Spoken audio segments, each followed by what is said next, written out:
আজকের রেসিপি মোচার ডালনা। এই মোচা আমরা বাঙালিরা ঘরে ঘরে বানিয়ে থাকি। যেমন খেতে সুস্বাদু, তেমনি বানাতে সহজ। পাতাটা একটু কষ্টকর, একটু সময় সাপেক্ষ হতে হলেও খেতে কিন্তু দুর্দান্ত। কড়াইতে দিয়ে দিলাম আমরা তেল আর তেজপাতা। তাতে দিয়ে দেবো একটু ফোড়ন আর দিয়ে দেবো আলু আর পেঁয়াজ। একটুখানি দেবো লবণ, স্বাদ মতোই দেবো। দিয়ে দেবো, দিয়ে একটু নাড়াচাড়া করে দিয়ে দেবো হলুদ। হলুদ দিয়ে নাড়াচাড়া করেই দিয়ে দেবো আমরা পরিষ্কার করে ধুয়ে রাখা, কুচে রাখা মোচাটাকে। মোচাটার সাথে আলুটাও বেশ ভাজা ভাজা হয়ে এলে দিয়ে দেবো টমেটো আর আদা বাটা।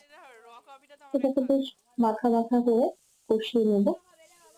সাথে দিয়ে দেবো জিরে, ধনে, গোলমরিচ, শুকনো লঙ্কা, বাড়ির ঘরোয়া যে মশলাগুলো আমরা রান্নায় ব্যবহার করে থাকি সেগুলো, আলাদা তেমন কিছু না। ভাজা ভাজা হয়ে কষানো হয়ে গেলে দিয়ে দিয়েছি জল।